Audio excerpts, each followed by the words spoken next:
Welcome to Here to Be Human, a multi-dimensional soul. This is not just a podcast, it's a remembering. A space where soul meets skin and the sacred meets the messy. Where spirit is not something you escape into, it's something you embody here in this beautiful, chaotic, breathtaking human life. Each episode is a living transmission, a weaving of energy, truth, reflection, and remembrance, with questions for your soul, messages from beyond, and invitations to meet yourself in ways you've never dared to before. Whether you're walking through shadow or starlight, you belong here. I am Julie, your guide, your mirror, your voice in the void. This is Here to Be Human, and you are right on time.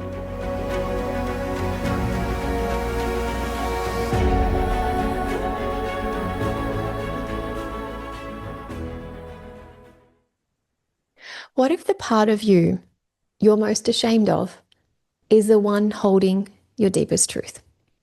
This is Here to Be Human, a multidimensional soul, Season 2, Episode 9. The shadow is a teacher, meeting the parts you've tried to transcend. So before we go into our segments, here is your prompt. I want you to ask yourself, what part of yourself have you tried to hide? Whether it's out of shame, out of fear, or just conditioning. And what if that part wasn't broken, but simply waiting to be met? So just let this question land, feel it in your chest, and feel free to pause, write down your thoughts, or come back at a later stage, and really allow yourself to feel into this reflection prompt. So as we move into our first segment, the shadow is not the enemy. Now remember, your shadow isn't your sin. It's your silenced self. It's the version of you that learned love had conditions. And it carries the anger you swallowed, the grief you minimized, the desire you silenced, and the power you rejected just to belong. The shadow isn't darkness, it's information. It's the body saying, I still live here, and will you look at me? You don't transcend your shadows by rising above it. You heal it by turning inward.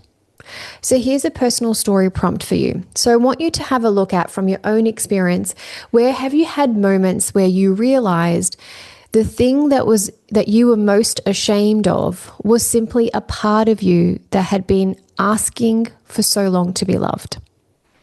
And again, it's really important that you have these journals and that you utilize this podcast not as just an information tool, but more as an educational outlet for you to be able to discover more of the parts of yourself that are hidden, that want to expand, and all the parts of you that want to learn and really kind of open up your own spiritual awareness, whatever that means for you. So again, your personal story prompt is, from your own experience, where have you had moments where you realized the thing that you were most ashamed of was simply a part of you that had been asking to be loved? And again, you can always come back to this prompt at a later stage and revisit the question in 3 months' time, 6 months' time, and see if it's still the same thing or if something new has occurred that has allowed you to see how much you've grown in such a short time frame.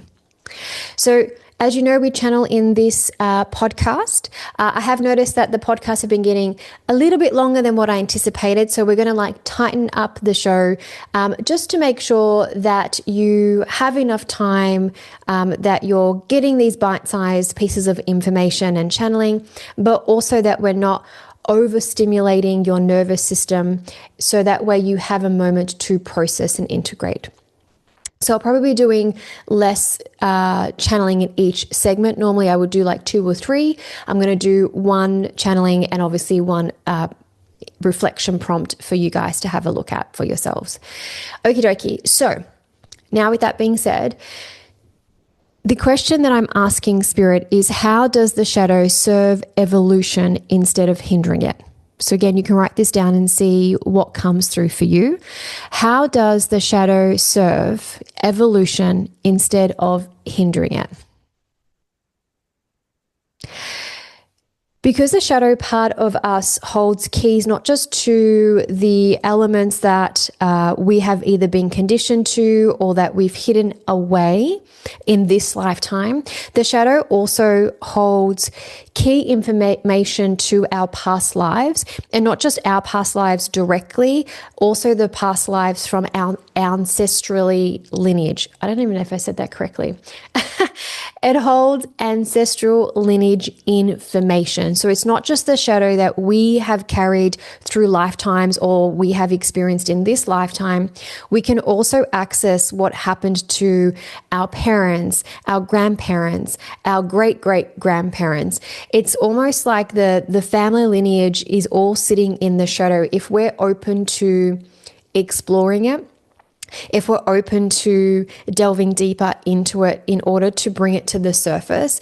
And again, shadow isn't darkness. It's not like, spirituality and the divine is the light and that's the only thing that's good.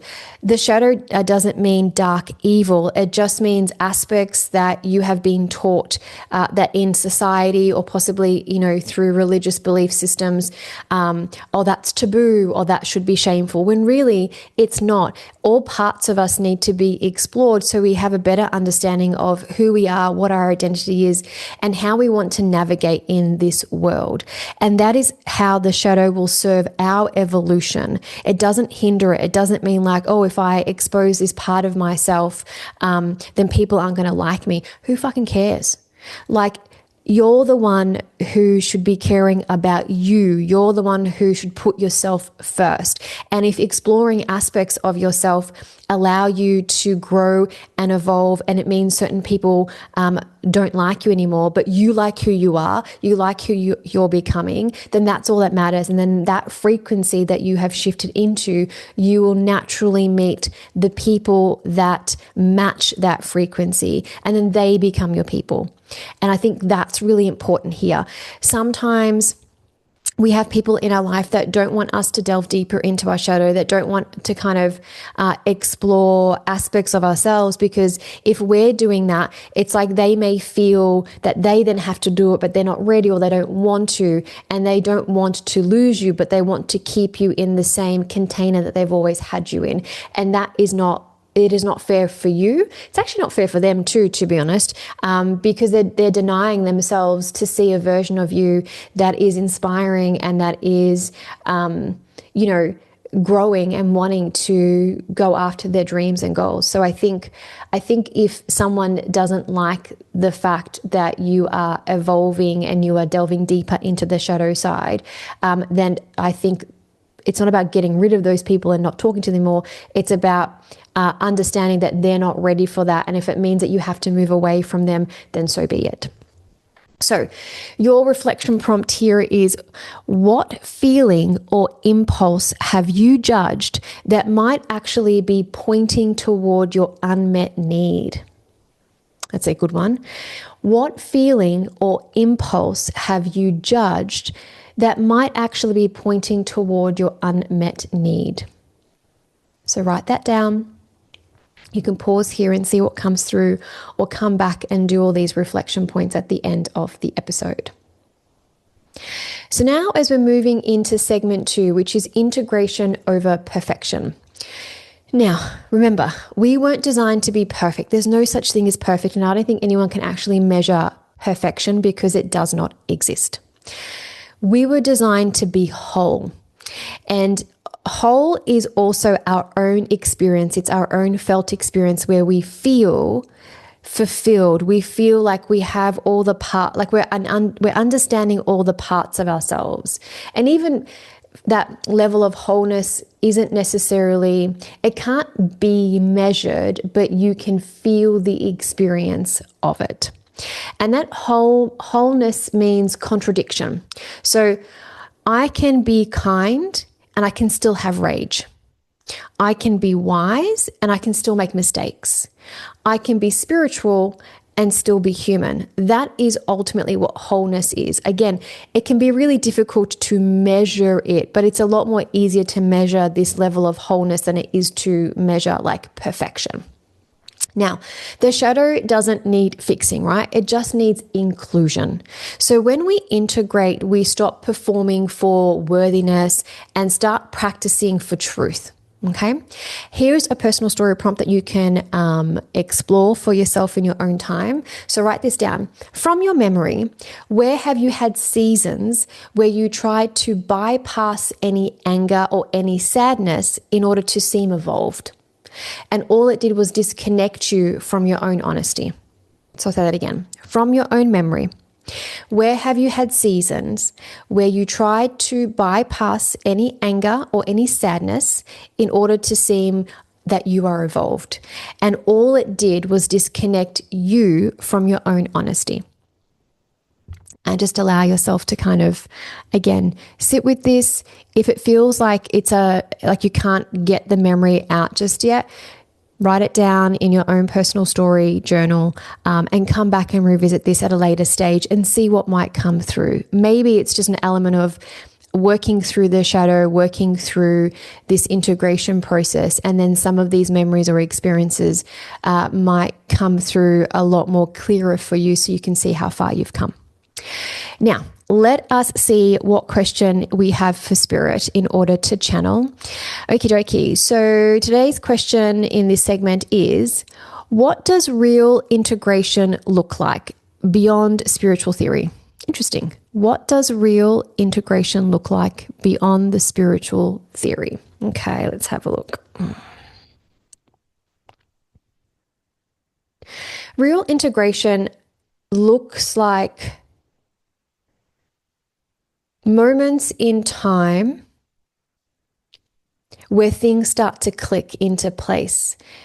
Integration isn't you have a healing, you uncover or unlock a shadow aspect, or you work through it, and then all of a sudden you feel more enlightened or you feel more spiritual.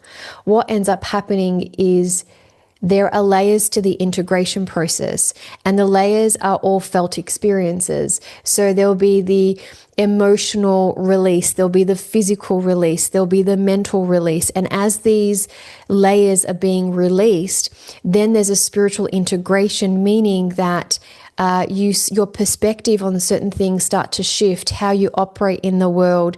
You tend to kind of glide a lot more easier than you used to based on the thing that you're working on. That's real integration. And I feel like sometimes the spiritual community, the more commercialized one, make it out like, just from my own experience and like obviously working with clients and I hear their stories, it comes across like, oh, you do this healing and then you should be enlightened and you should feel this way. And a lot of people don't feel that way because that is not true integration. The body needs to process things. So when I say from an emotional layer, this is like where you're feeling sad, there is grief, there is anger, there is shame, there is guilt. Like you're feeling all the emotions, but as you're feeling them, you're letting them pass through you. You're letting them move through the body. And then then the next layer is the body begins to feel these sensations, whether it's like, the sigh of relief or the burden has been lifted. You don't feel so heavy anymore. And then there's the mental release where you're not consistently cycling old belief patterns, but you may also have dreamlike states, or your meditations might be a bit more deeper if you meditate, or whatever you do from a mental where you're kind of releasing stuff. And for some people, it's in the subconscious mind where, it comes through dreams. But if you're also working with people that are doing, say, NLP or hypnotherapy and things like that, it'll come through and it'll kind of release in the mind where certain things no longer bother you or are not necessarily creating so much tension for you.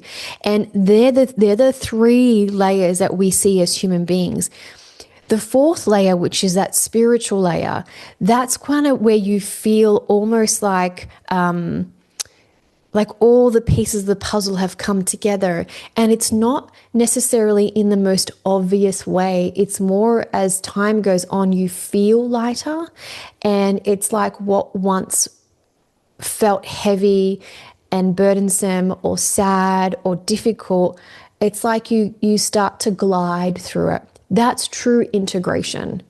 And that is not kind of how it is explained. Not everyone in the spiritual community. I'm just talking like a small percentage that for some reason has like the loudest voice, which then makes people who go on the spiritual journey and they have these bad experiences to think like, oh, being on a spiritual journey is too heavy and it's bad. It's only like a very, very small portion of the true spiritual journey. And remember, you're in the journey. You're not, because a lot of people go like, oh, I'm on the journey, I'm on the path. No, you are the journey. You're in it. You are the path. You are the way forward. And I think that's what everyone has to try and come to terms with, that you're not on this elusive path that, how do I move forward on it? You are it. And the more that you uncover you and you discover all the parts of you that you didn't even know existed, about how beautiful you are and how expansive you are, I think that is the journey in itself. Whew, that was a big one. Okay, so here is your reflection prompt. So write this down. And again, you can pause and do it now or do it later. What part of you have you been trying to fix that might simply need understanding? What part of you have you been trying to fix that might simply need understanding?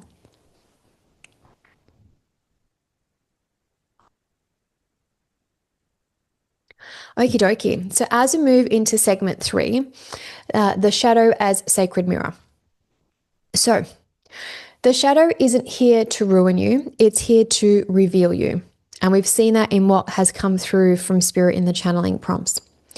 It mirrors the power, the voice, and aliveness you once buried to survive. Now, this once buried to survive could be in this lifetime or it could be in past lifetimes. Okay, so we're just going to open it up, because sometimes we come into, not sometimes, I think we all come into this life with so much burdens that we only discover as we begin to discover ourselves, or certain things happen, or we have intuitive downloads or hits about things that we are pulled or magnetized to, but we have no understanding of it. So that's what I feel like those things that are buried aren't always about the now in this lifetime. I think it's multiple lifetimes.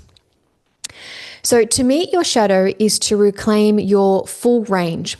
The fire, the tenderness, the messiness, the magnificent realness of being human. And I think we take being human for granted so many times. It's not until something happens to someone else that we see like, okay, we need to follow our dreams, and because like, I don't want that to happen to me. Like we sometimes come, and I understand it, right? Like I get this way too. It's kind of like, what's going on in the world, or what might be happening in my personal life. And you start being like, oh my God, why can't things just be a little bit more easier? Like, you're working hard, or you're doing whatever it is that you're doing, right? However, you cannot take for granted about being human. And I think we do. I think we all do. I know I have in the past. You just kind of, you go through life and you just think, oh, well, this is it kind of thing. But, we don't really see the magnificence of what it is to be human. And especially living in this day and age where, I know for me anyway, being super spiritual and being this way as a really young kid, I feel like this is an amazing time to be alive while you're in your journey, while you're in your path, while you're in your own existence and understanding what it is to be human. And so shadow work isn't about perfection. That's really, really important. When you do the shadow work, it's not about like, oh, I got to clear this and I got to clear that and I got to, no. That's kind of going again into the narrative like, oh, well, if I get rid of this, I'll be perfect, or I'll be better, or more people will like me. That's not what it's all about. Shadow work is about permission. It's about you allowing yourself to have permission to seek out who you truly are. And it is absolute. Do you know what? I think perfection for me is being truly authentic, being yourself, and allowing the world to see all the parts of you. All the parts of you that aren't perfect. I think that is perfection, if I had to kind of give an example. Now, here's your personal story prompt for your journal. So from your own experience, ask yourself, where have you had times where your shadow showed up really, really loud? Jealousy, anger, control. And instead of pushing it away, you asked, what are you trying to show me? Now, you may not have had this experience if you're in the early stages of your journey. You might be at the precipice of kind of delving into the shadow stuff. But for those who have had some experience in the shadow aspect, ask yourself, where has a shadow been really super loud? And instead of you pushing it away, you said, okay, so what are you trying to show me here? What are you trying to get me to look at? And I know for me personally, and I don't know if it's because it's where I like the age that I'm at now, or maybe the like the numbers of the years. Like I know like 2025 was the number 9, 2024 was number 8, 2023 was a 7. And then 2022 was a 6, right? And so if we look at that numerology, 6 is all about, looking at the past, understanding what it is that you want. Like 6 is a beautiful number of harmony and balance and reciprocity, and kind of looking at, being nostalgic and kind of wanting to, what do you want to bring back into your life that maybe you pushed away? And then 7 is a very deep spiritual number. And when I say the numbers of the years, I'm talking about collectively, right? Not necessarily personal years. But collectively, like 7 was a very deep spiritual awakenings. And so a lot of people in 2023 would have had deep spiritual awakenings. And in 2024, you may have felt that there was more abundance in the sense of trying to understand, how do I navigate this new world? How do I navigate the economical crisis that we have, but where I can bring more abundance into my world? And abundance doesn't have to be money. It's kind of that level of fulfillment. So I think a lot of people, I know I did, looked at 2024 about, what can I do better? How can I be more of service? Because I know that lights me up and that brings fulfillment to me. And then 2025 was number 9. So shedding all of the layers of ourselves in order to kind of move into this year, 2026, where we can kind of harness the new beginnings, especially with the year of the fire horse. And so I know those years really kind of, that was always what I was doing. I was always asking if I'm feeling this way, what are you trying to show me? If I'm wanting to, move forward on something, what is it that I need to learn? What do I need to accept about myself?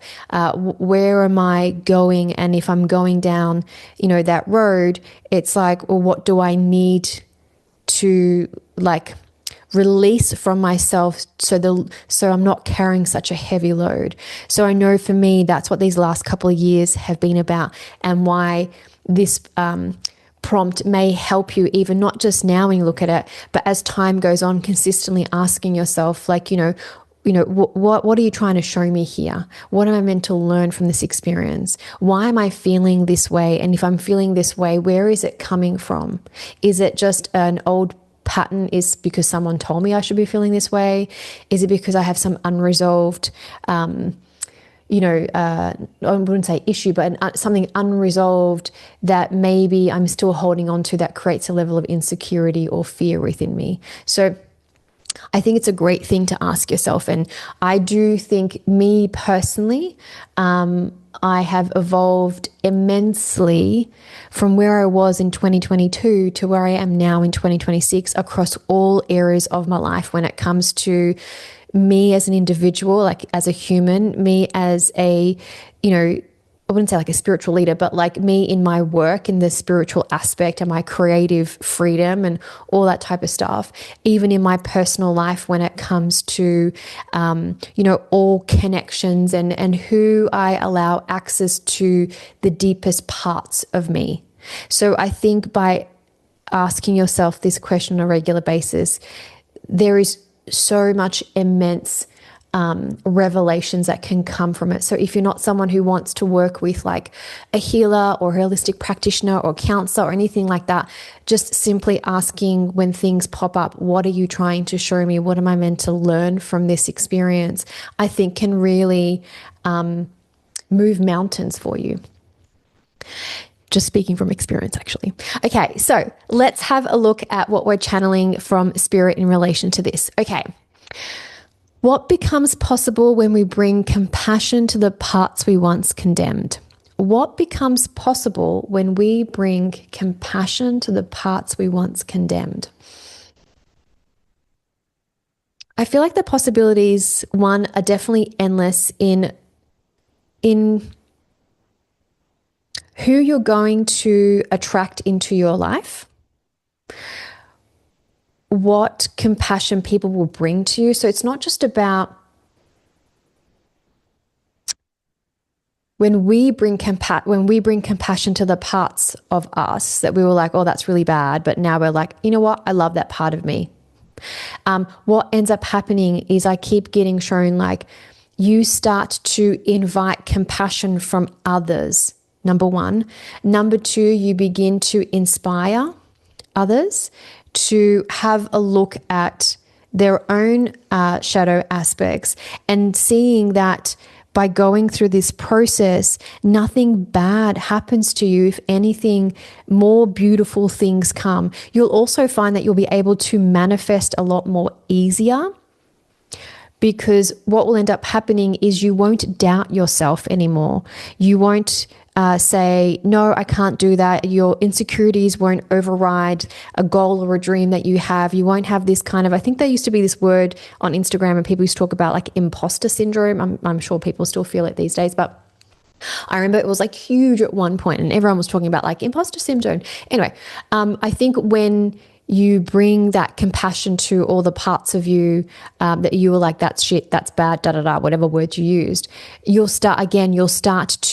frequency will shift and you will definitely be able to magnetize, manifest, and bring in all the beautiful energy that you are cultivating for yourself, to yourself, but also that level of inspiring others to see that nothing bad comes to you when you start to love all the parts of yourself. But you can't know all the parts of yourself until you delve deeper into all of who you are.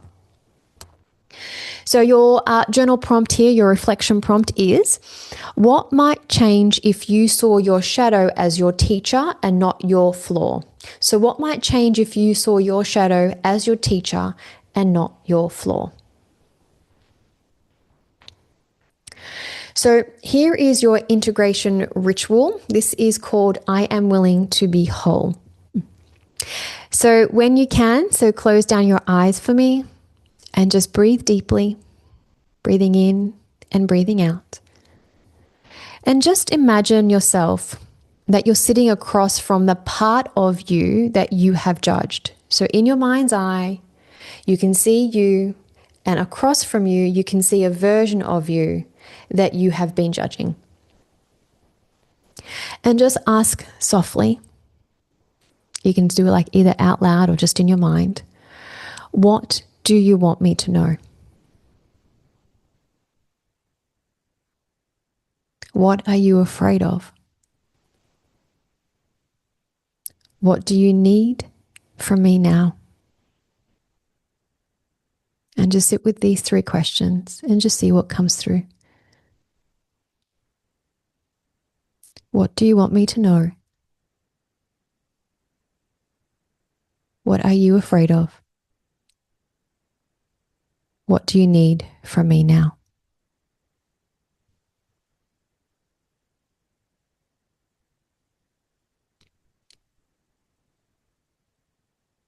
And then when you're ready, you can say out loud or to yourself in your mind, I no longer exile you. You are part of me, and I'm willing to be whole. I honor your truth. I listen to your voice. You are not my enemy. You are my mirror. And breathe. And welcome that part of you home.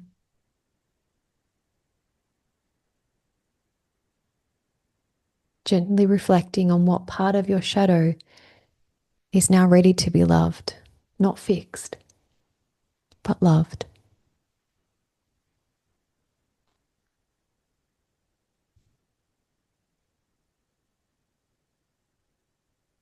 The parts of you that you've tried to transcend and the parts that are trying to teach you. Your shadow doesn't make you broken. It makes you real. Our next episode is about the nervous system knows and knows safety, healing, and spiritual embodiment. So until then, go gently, turn inward, and remember, you are not too much. You are coming home. Thank you for being here fully. If today's episode stirred something in you, if you have a follow-up question, a reflection you'd like to share, or a way this conversation aligned with where you are right now, I'd love to hear from you. And if there are specific questions you'd like me to ask Spirit in future episodes based on what's coming up for you, send me a direct message at here.to.be.human.podcast on the Instagram page. And remember, your voice, your questions, your presence, they're part of this journey too.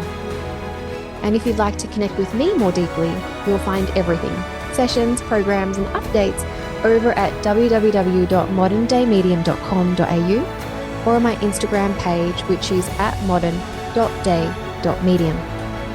This is your invitation. This is the return. And this is what it means to be human. So until next time, stay with yourself, stay with your soul, and keep choosing this sacred, messy, and miraculous life.